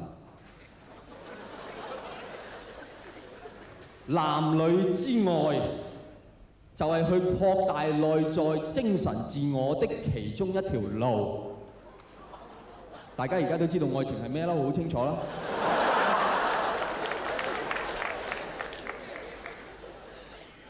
愛情就係當你發覺你身體裏面有啲嘢，佢話到嚇擴大，係咪？好簡單嘅啫。好多女士知道咧，原本自己30B。34C 點解？講愛情，講笑嘅啫，講笑嘅。裏面2句説話分別提到人生嘅目的，而3次提到精神呢2個字。嗱，好簡單，唐君毅嘅意思就係：如果你唔知道人生嘅目的，你嘅愛情只不過係精神病嘅一種。有好多人中意話愛情就係人生嘅目的，呢啲人就即係話人生嘅目的就係患上精神病，而有精神病嘅人係好精神，亂晒坑啊！啲邏輯簡單啲，唐君毅嘅意思就係話：如果你唔知道人生嘅目的係乜嘢，你嘅愛情過唔到鐵達尼極限啊！所以在座啲情侶，如果你不嬲有個習慣，要求對方每日同你講一句我愛你，你哋知啊嚇？以後應該加多個要求啦，強強，你今日都未同我講你嘅人生嘅目的係乜嘢？你唔知你人生目的係乜嘢？你唔愛我，係咪咧？愛情係咪咁困難咧？即係似乎又講 IQ， 又講 EQ， 又講 AQ， 當然唔係啦。其實愛情只需要講嘅係 ICQ。在座好多人唔知我講緊乜 Q， 我唔會怪你哋，因為我嘅愛情係1.5M 極速，用咗 cache 處理器處理嘅愛情。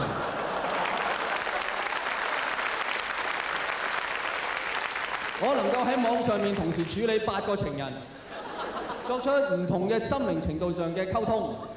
喺網上面從來冇一個夠膽同我講，你對我已經唔係好似以前咁。因為以前我係用386，而家我係用緊 Pentium 第3代啊！以前你 upgrade 下自己啦，以前喺網上面亦都冇人夠膽同我講嗱，一係就分手，一係就輕機，你夠邊樣？係啊，我承認我係成日輕機嘅，我好濫交嘅，我喺網上係 cyber sex I like it， 你慘得過我有本事。我打字快。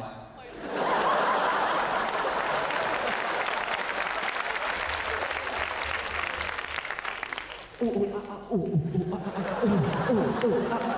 從乜高潮嚟啦！感嘆號，感嘆號，感嘆號，感嘆號。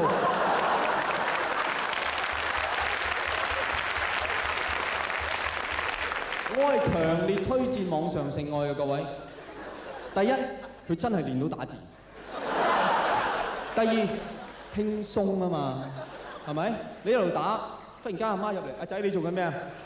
做愛咯。阿爸仲未翻咧。而第三最緊要各位，安全啊嘛。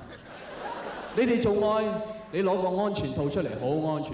我做愛，我攞本 notebook 出嚟，我本 notebook 仲有套嘅添啊，邊個安全？搞清楚呢啲呢啲所謂電腦嘅性知識呢啲性教育各位，冇錯，電腦係有病毒，但係冇愛滋病毒嘅。而家仲有好多人喺度問啊，如果我同本電腦一齊喺度坐，咁我會唔會懷孕啊？黐棉蟲 OK， 電腦係有，但係唔係嗰啲蟲 OK， 係唔會令你懷孕㗎 OK， 但係你唔好夾住佢嚟坐咯，好危險。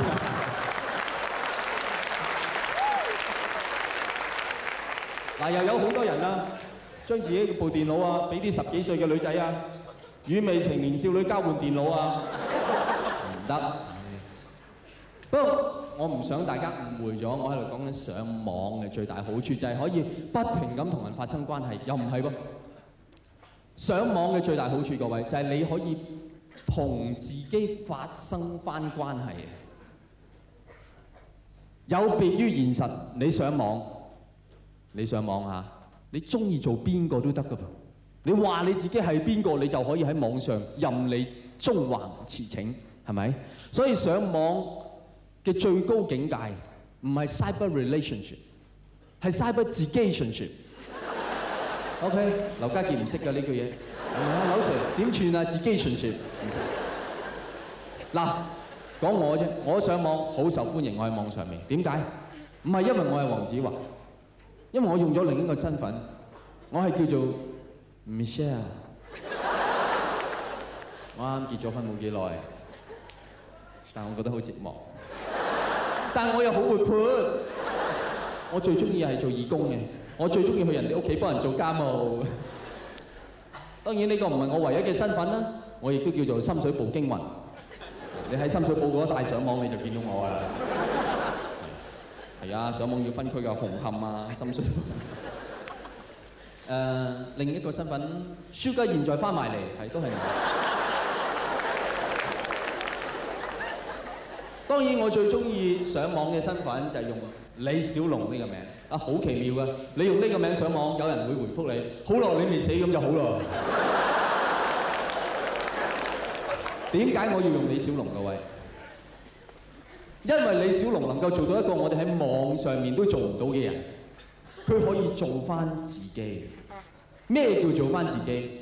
李小龍曾經講過，佢話佢覺得一個人嘅責任，在於忠實咁發展佢嘅潛能，完成自我。做翻自己，即係完成自我，你就要忠實咁發展你嘅潛能。明白？冇難度啊嘛，好難其實。要忠實咁發展你嘅潛能係非常困難，特別係一講到忠實，我就必須要忠實咁承認，其實我係冇乜潛能。OK， 我係有啲潛能，但係潛能嘅定義就係潛。我啲潛到好深，都唔知有冇。唔會。人人都一定有潛能，所謂天生我材必有用。喂，一定有嘅潛能就唔叫潛能啦，就叫做浮能啦，或者蒲能啦。睇到晒啦，天生我材必有用。我呢句嘢邊個講？李白講啊，李白梗係可以咁講啦，因為佢啲唔係潛能啊嘛，佢啲直情叫特異功能。佢唔單止天生我材必有用，佢天生我材俾啲你用都得。而我哋一般人嚟講，所謂嘅潛能，你就真係要潛落去揾下自己有冇才能。唔潛一定冇，潛亦都未必有喎。即係潛能係同尋寶好相似嘅噃。所以有人讚你話你好有潛能，即係讚你好有尋寶。你冇乜值得高興，因為你未必尋到。好啦，當你真係好肯去潛你嘅能，然後你發現你嗰隻潛能係唔揾錢嘅。咁算係潛能定係無能？你以為你好發展緊你嘅潛能，其實你係發展緊你嘅無能。係啊，近年我發展得好好，我操得好 fit 啊！我知道我將來好唔掂啊！係啊，喺好唔掂嗰方面，我而家好掂啊！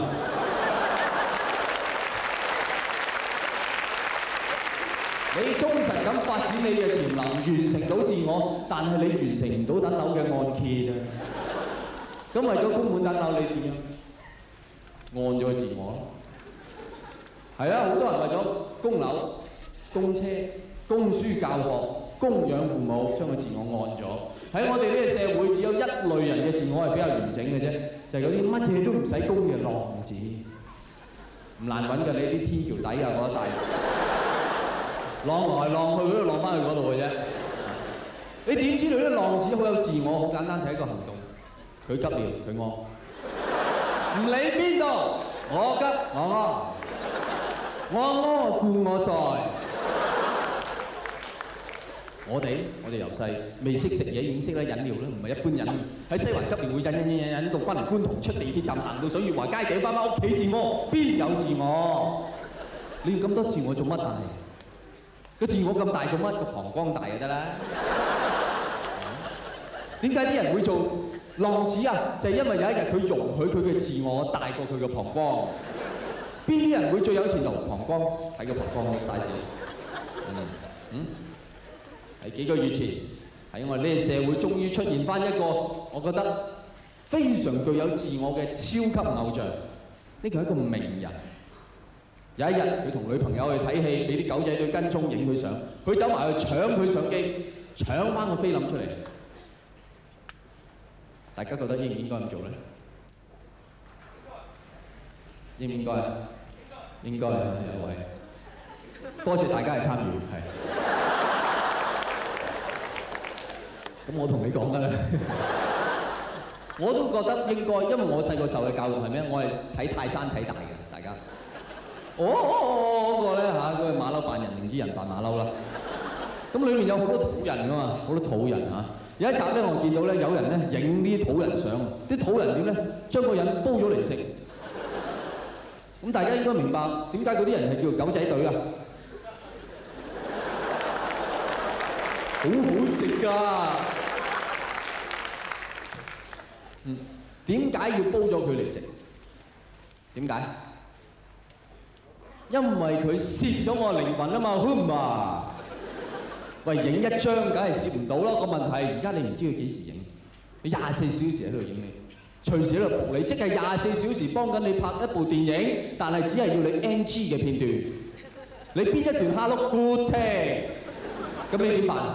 你咪唯有24小時盡量做到冇哈碌咯，係嘛？你見到靚女主動埋你結識你點辦啊？唔係高竇，你望下，係咪仆我？係咪仆我？你直問你係咪仆我？你見到有錢你唔敢執啊，喺地下，口水流晒啊！你唔敢執，你就係唔敢執。終於你夠膽執起，你要大聲嗌：等我去警察局先！邊有自我？冇晒靈魂，但係成個娛樂圈咁大，冇一個人夠膽喺啲人手中搶翻個菲林，搶翻個自我翻嚟。呢個人夠膽。所以當時嗰個週刊嘅記者咧就報道話佢好憤怒，我又覺得無可厚非啊嚇！賊佬梗係真人嗌救命㗎啦嚇！咪即係我打劫你，你咪走咯！你嗌咩救命啫？衰格㗎真係，好憤怒。但後來我睇真啲，可能件事唔係咁簡單，各位，因為當時呢個名人唔單止淨係搶佢菲林，仲同佢講咗一段説話。佢同呢個狗仔隊話：大家都係年青人，有好多值得調查嘅嘢等住你去調查，對社會有建設。哇！呢句嘢點駁啊？我都諗過，如果我係嗰個狗仔隊嘅記者，你鬧我卑鄙無恥下流，我可以俾一個完美無瑕嘅答覆俾你。揾食啫，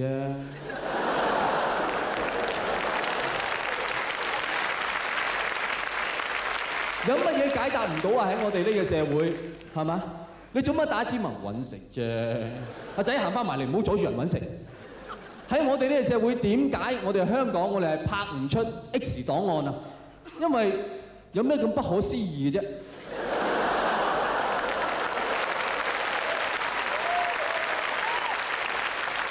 阿莫探員點解佢個樣會變成咁㗎？揾食咯。唔係喎，唔見咗佢幾個月喎，係咪俾外星人笠咗佢啊？揾食啊！咁莫探員咁多嘢唔做，你做狗仔隊啊？犯法啊！如果我哋覺得揾食啊都唔足夠支持我哋行動，加埋呢句犯法啊，冇嘢解決唔到啊！真係，阿婆你都揾食啫，你阿媽嚟㗎噃，犯法啊！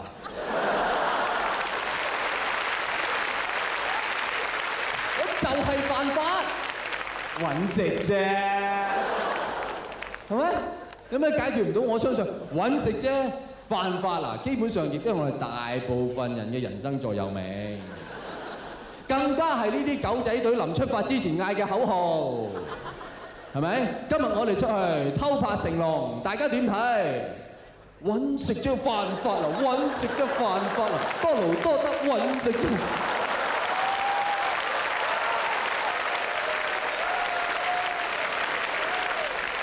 但係你點會諗得到你會撞到個黑星？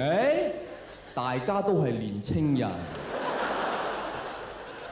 唔好同我講揾食啫犯法啊！呢啲嘢唔好咁睇小自己。點解唔去建設社會呢？你係咪一般人聽到都懵啊？呢句嘢嚇？你建設社會呢啲唔係人同人講嘅嘢嚟㗎嘛？呢係社會同人講㗎嘛？係政府宣傳片先會講，你叫我建設社會，你不如順便叫埋我捐血同埋唔好拍丸仔，多啲同父母溝通咁啊？啊唔係啊，佢係叫啲父母多啲同仔女溝通。即係你明我點解會懵啊？大佬，我嘅自我仲係維持喺揾食啫犯法啊呢個階段，你嘅自我就已經去到捐血啦，唔好拍丸仔啊！建設社會，你嘅自我成個社會咁大啊！而更加懵嘅係，你唔係口行行齋噏喎。講呢句説話嘅人真係喺度做緊建設緊社會喎！你更加猛嘅係，佢又真係一個年青人噃！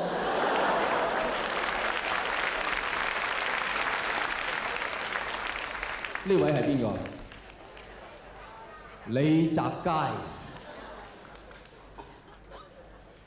你哋知唔知李澤楷係邊個㗎？啊？我話你唔知，你拍一拍手唔會死頂啊！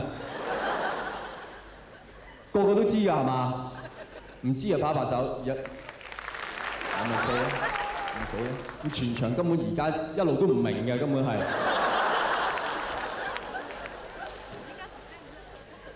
你唔知李澤楷係邊個？好難解釋俾你聽嘅啫，真係。李澤楷係屬於一個好大嘅宗教團體嚟嘅。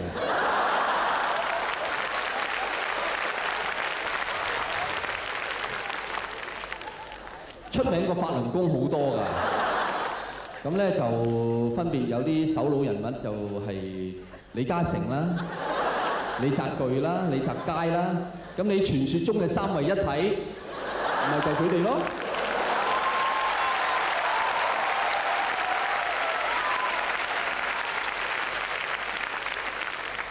咁事實上你話係咪一個宗教團體啊？嗱，而家觀音又契你，李嘉誠又契你，你契俾邊個啊？我知道好多人啊，每日李嘉誠啊，主啊，俾我做阿佳哥契弟啊，主啊，明啦嘛，知啊嘛。唉，真係建設社會呢句嘢真係難啃啊，真係。但係我覺得我哋一般人可以覺得難啃，但係呢個作為一個狗仔隊嘅記者呢個人冇可能覺得難啃，因為你作為一個狗仔隊記者。你首先就要忠實咁發展你作為一個狗仔隊嘅潛能，完成你作為狗仔隊嘅自我，就係繼續發問。你應該同阿李生講，李生，大家都係年青人，點解你就成日諗住建設社會，而我就成日諗住唔好俾呢個社會嘅建設切咗我？唔係更加重要啊，李生，你之所以咁中意建設社會，會唔會係因為啊，你根本可以計得出呢個社會有幾多分之幾係屬於你？係咪？好啦，呢一個就係嗰個社會，就係我哋嘅社會啦。嗱，呢一行打後呢一邊 ，OK， 呢邊呢個社會都係我同我爹哋嘅。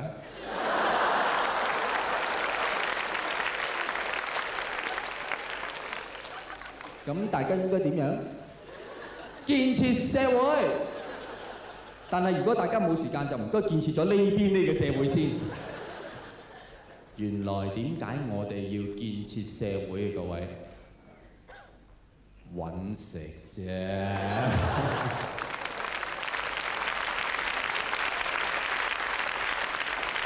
係咪咧？可能唔係，可能阿李生其實係真係一個有好遠大抱負嘅年青人，佢想建設社會，甚至建設呢個世界。亦都可能呢個狗仔隊呢個記者，佢之所以要咁樣做狗仔隊，係因為佢家庭負擔好重。你點知？可能佢家庭就係雍正王朝啦，你明唔明啊？啲死剩嗰啲都要佢養㗎。還珠格格，還拖格格。就係冇一個價格還錢咁解嘅啫，可能嚇。佢就係49阿哥，你明唔明啊？起碼要養48個啦。佢好重嘅重擔，即係你每一樣嘢去再諗深一層，又好似又幾合理咁樣，係咪？好簡單，你就算你去食飯，個侍仔埋嚟同你講先生食咩？俾碟飯你食，有曱甴嘅。然後你話喂，有冇搞錯？佢同你講，我想㗎，你真係答唔到佢㗎。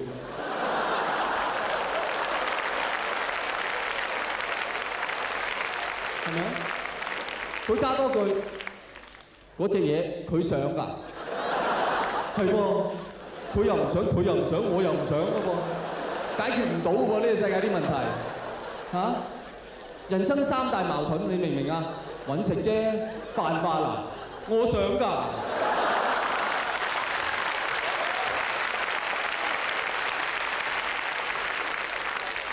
點解有時諗下點解呢個世界咁多矛盾咧？各位，我諗不外乎其實因為我哋解決唔到一個最大嘅問題，就係我哋唔知自己幾時死。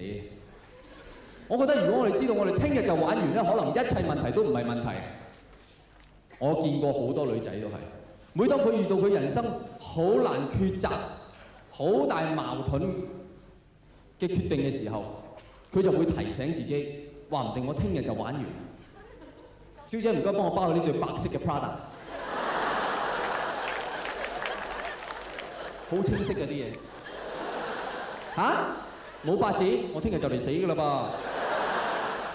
噃！你叫做 N 出嚟啦！做 N 死咗，包埋呢對紅色嘅，係嘛？莎士比亞嘅名句，各位 ，To be or not to be。生存抑或死亡係一個好大嘅問題，因為佢幫你決定 to buy or not to buy，to 玩 or not to 玩，to 建設自我，我建設個膀胱。唔使講咩就講今日。而家市道其實唔係咁好。如果你走入嚟我呢個場，哇坐滿人喎，出邊市道好嗱，你被誤導咗啦，係我場係咁嘅啫。但我相信。今日就算好多買飛入嚟，其實佢哋好大掙扎。睇呢一場又請下人，咁幾百蚊我使食，係嘛？我唔睇，我會唔會死？唔會死。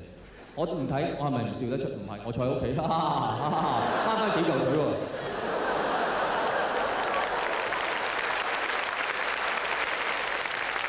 坐得唔舒服喺度又未必係嘛？我翻屋企瞓喺度蝦啲，蝦夠4個鐘賺咗。今日都要入嚟，但係好大掙扎。但係如果我話俾大家聽，過2日係世界末日，我好深信。買咗平飛嘅好後悔佢唔買貴飛，買咗貴飛嘅好後悔點解我唔買埋前面嗰個條友成日遮住我，要嚟晾腳夠盞鬼啊，係咪？但係我相信，如果過2日係世界末日，更大嘅可能係根本好多人唔會嚟，因為大家知道我唔會嚟啊嘛。過2日世界末日，錢我又收咗你。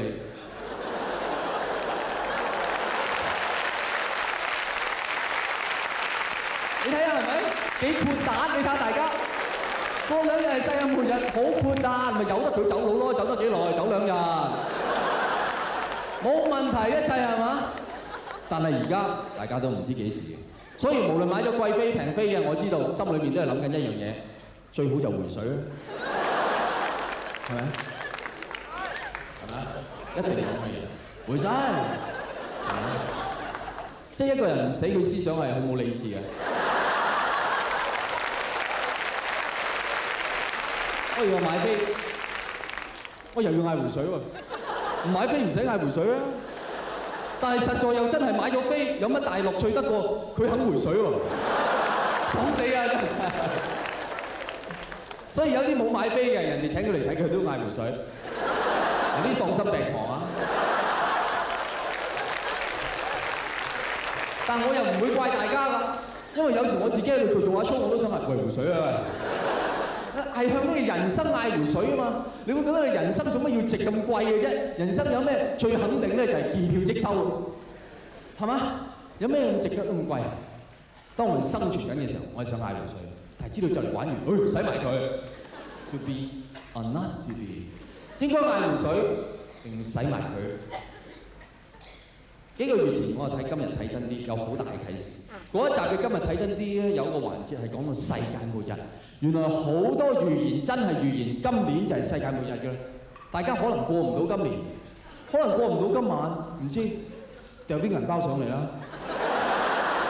可能有嚿隕石就係掟落嚟香港，香港冇啦。我今晚過澳門。我好震撼啊！我覺得嗰集今日睇真啲，已經好震撼。你諗下，真係有世界末日嚟嘅説話。唔係由國務院話俾我哋聽，唔係由中央氣象局話俾我哋聽，係由今日睇真啲同你睇真啲。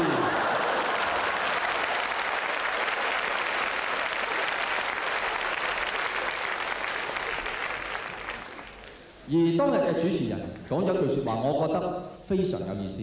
佢話：唔知世界末日係咪真係嚟，唔知幾時嚟，但係做人最緊要積極。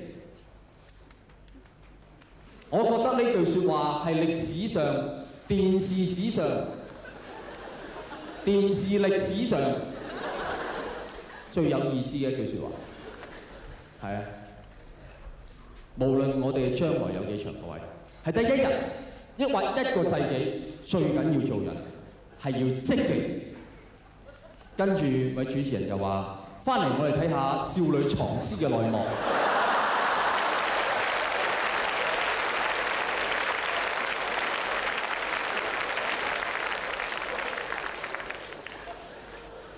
即係原來一個積極嘅人生就係睇下一個少女點死。唔怪得知咁多人同我講，我就放長雙眼睇你點死。你好積極㗎，但係又係真嘅喎，各位。當你有時生活上你有啲迷茫，你唔知點樣生活，睇下人哋點死，可能對你有啟發。我帶大家睇下一個人點死。一代大賊張子強。喺離開呢個世界之前，寫咗一封家書俾佢太太，裏面有一句係咁講：當一個人真到了生命要結束的時候，才會發現能安靜地坐在一張凳上，是多麼的幸福。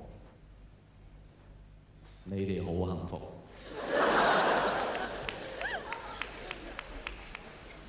你明唔明？而家係講緊一個生前揾10幾億，唔係揾10幾億都覺得唔夠嘅人啊！佢去到一個地步，佢會覺得我有一張凳已經好幸福。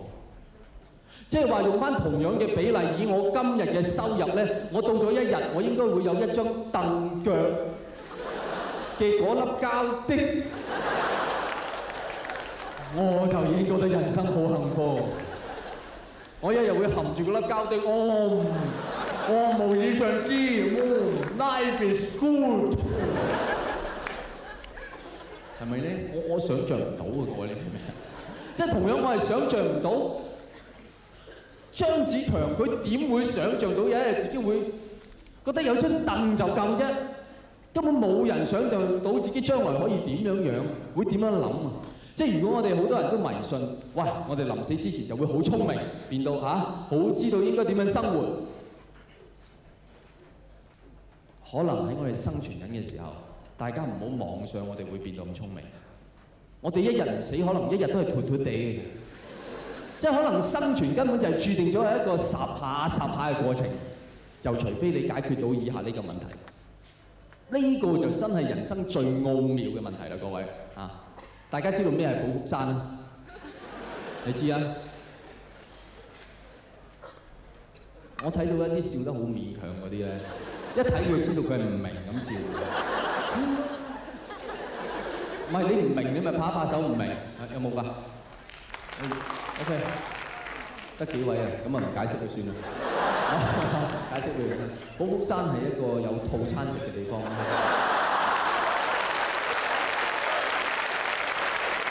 我最出名係套餐同埋全餐，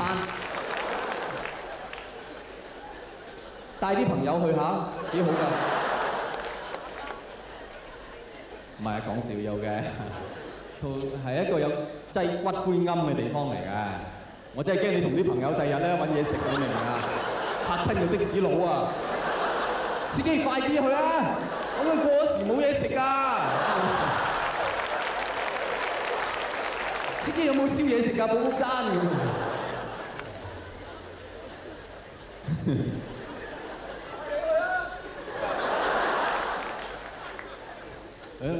沖水飲好好飲㗎。各位真係啊！寶福山賣嗰個廣告，問嗰條問題，我係覺得人生最奧妙嘅一個問題，你解答到，你解答晒所有問題，亦都我能夠為大家提出最好嘅一條思想嘅問題啦。佢當時報紙上面嘅廣告嗰條問題係咁嘅：點解大家要嚟沙田大圍寶福山啊？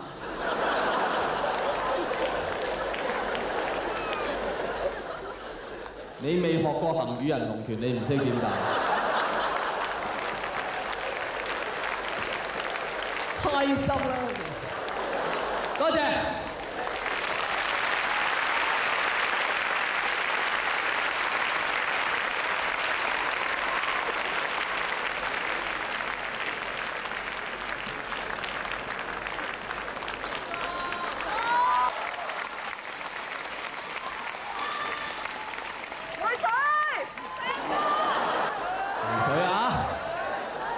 你狠狠地嗌一次俾我聽，唔得唔得？回水，你哋真係相信，因為你哋狠狠地嗌，我就會回水嘅。嚇，真係狠狠地嗌10次俾我聽下。不過我知道而家市道係真係唔好，難怪大家係咁樣樣㗎嚇。但我提醒你哋，無論市道幾唔好，呢個社會總有一個人對你係樂觀嘅。OK， 嗰個係稅局，永遠要你預繳。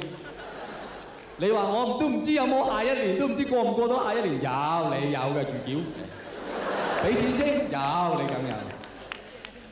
回水有乜所謂？預繳咗先，預繳下一個數，而家回水俾你。掟上嚟，掟上嚟，有冇？大家心情近來點啊？點啊？我覺得人生咧好多嘢好奇妙，經過呢10年嚇，有邊個估得到自己可以過到10年咧？同埋過咗10年會變成點樣樣咧？冇人知嘅。就等於我睇電視一個廣告，你點會諗到佢會咁樣發生？因為電視廣告你有冇睇過？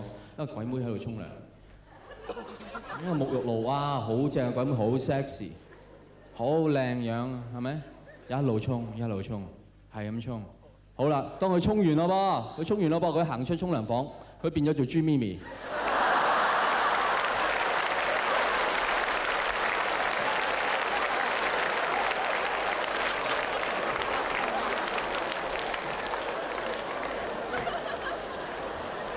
我有堆嗰堆沐浴露喺度，有冇人有興趣？即係邊個會買隻咁樣嘅沐浴露咧？ I want to be Jimmy Man。嗱，角度問題啦，各位。我哋憑咩覺得朱咪咪唔及個鬼妹？無論喺事業，無論喺才華，甚至家庭，可能朱咪咪都比佢優勝。我哋唔知㗎，人生係好奇妙㗎，乜嘢都係角度，你嘅心放喺邊一度㗎咋？嗱，我最深刻嘅體驗，大家有冇聽過一個叫縮水樓事件啊？我哋香港政府曾經起過一堆居屋，居屋嚇，就係咁樣起嘅，個底咧就咁大啦嚇，就起上去咯噃，即係睇得埃及嘢多啦，好明顯係嘛？好啦，咁樓上呢啲咪細咗啦，細咗幾多？大約有10尺、10零尺咁啦，10零尺即係幾大咧？好似我個人嘅面積咁大啦，即係咁一個黃子華咁咯，10零尺嚇。咁然後咧，啲電視台去訪問啦，嗰啲買咗縮水樓冇咗10尺嗰啲咧，阿生你等樓冇咗10尺，你覺得點樣咧？冇啦，冇咗10尺啦，掂住冇咗10尺。唔係喎，先生，政府願意賠翻錢俾你㗎。要錢做乜嘢？要錢冇得住啦，啲仔女唔夠地方住啊，啲嘢地方冇嘢擺，冇咗10尺。好啦，故事未完噃。咁下低嗰啲咪大咗10尺啦。咁電視台又去訪問你，誒先生，你等樓大咗10尺喎，你覺得點啊？邊有啊？邊有？都唔覺嚇，一樣係咁樣，你黐線㗎，邊有到大到啊？根本冇分別。嗱，如果你人生永遠係咁樣，大你唔覺大，細少少，哇攞我命！你人生永遠唔快樂。只有調翻轉頭，各位，調翻轉頭。當你覺得大咗10尺，哇係包多4拉都得啦，咁多地方使嚇。而最緊要你細咗10尺，你會覺得邊個唔覺？你嘅人生會快樂好多，係咪？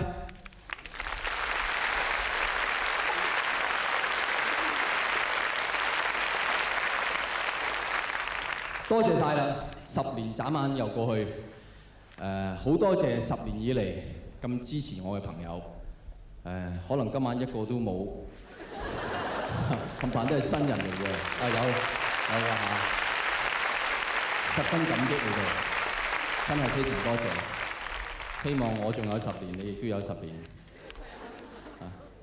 我冇你冇10年㗎，更加多謝，唔好話更加啦，咁又唔係好啱。總之今次係第一次嚟睇嘅，亦都同樣非常多謝大家。總之就多謝大家 ，thank you。